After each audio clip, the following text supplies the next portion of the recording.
Right, so this is a flange that sits between the manual fuel pump and the engine block, and on each side a O-ring sits on that side and this side. So O-rings to stop oil from leaking out inside the engine. That's the part number there, you can see it. Okay, these are the old O-rings. Turned very plasticky and flat, and they were leaking. Now I did my own investigation. This flange is no longer available, so you can't buy that new. I think I found one on eBay, which is old stock. Anyway, so I measured the inside diameter of the of this O-ring hole, and the inside and the outside, so the top, you know, the outer layer and the inner layer I measured, and I got 30 millimeters for the inside of the smallest circumference of the O-ring, and the outer layer was measured at, from top to bottom, measured 35 mils. So that means the O-ring is 2.5 mil thick, and the inner diameter of the O-ring is 30 mil. So this is the measurements of the O-ring. You see it's 30 mil inner diameter and 2.5 mil thick, and it's N70. N is nitrite. It's the material it's made out of, which is temperature resistant up to 120, 130 degrees Fahrenheit, centigrade, sorry, Celsius. And it's also oil resistant. So yeah, these are the new O-rings. I ordered 4 of them just in case, and they fit exactly right. So I'll show you here in a second. Here's one I got out, and see it sits in there perfectly. So you're meant to pre-lube them with engine oil before you install them, and one goes on each side, that side and this side. And I'll show you where it sits, this flange or spacer, whatever you want to call it. Let's get some light. So this is the it's very hard to see. I'll try and get it in there for you. Okay, so that's the this is where it sits, right here. Okay, and that's the fuel pump, the manual fuel pump for the carburetor. And it's this, there's 2 13 mil bolts that hold this onto the engine block, and it slots in there, as you can see, the hole right there. I'm going to give that a good clean before I put it on as well, and yeah, it should take care of that leak, hopefully. And yeah, we'll move on to the next project, because there's a few other things we need to do to this car to get it roadworthy. Alright, here we are. So got the O-rings in place. I pre-lubricated them with fresh engine oil, put them on the flange or the spacer, as you can see, that brown thing, and tightened up to 2 13 mil bolts.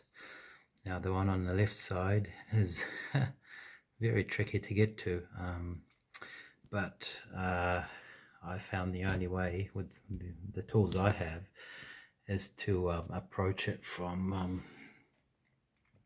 under the power steering pump. So you've got to squeeze your hands in here, just above the transmission cooler lines and the power steering pump. You got to squeeze your hands in here from like that, and then you got to come up to the bolt with a spanner, which I had on hand here, and I'll just do a quick demonstration. So here, there's my hand. You go just under the power steering line, and there's just, if you don't have fat hands, you've got just enough space to grab onto a spanner and turn that bolt on the left side there.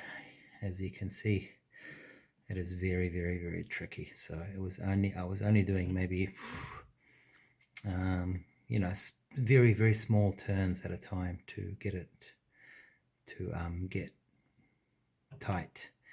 And also it's very fun getting it off too. So yeah, but yeah, just be patient, and yeah, normally you'll come across difficulties, you know, with hard to access bolts like that, but I figured it out. It took me weeks of thinking about how to get to that bolt. You know, I was thinking maybe get a U-shaped spanner or a S-shaped spanner, or, you know, I can't get a wrench in there. You can't get anything in there. That, I mean, the space is so small.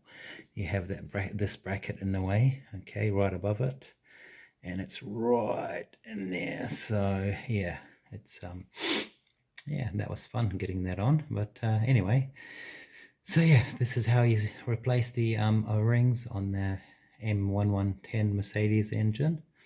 If you have a carbureted M110, and yeah, yeah, hope this helps a few people. That so the what was happening is I was getting a major oil leak from there. So as soon as the engine starts, it'll immediately start leaking, and I mean like a tap. It was just dripping down from the right hand side of the engine. And you know, it's funny because the mechanic previous to that replaced all the fuel lines all the way to the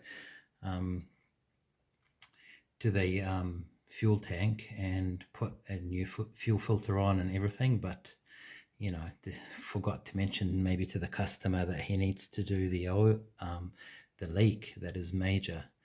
And you know, that's something that you know, mechanics sometimes don't really care about, and they just do what they're instructed to. You know, if they're going to get the car running, change the fuel lines, then they'll just do that and ignore the rest of it.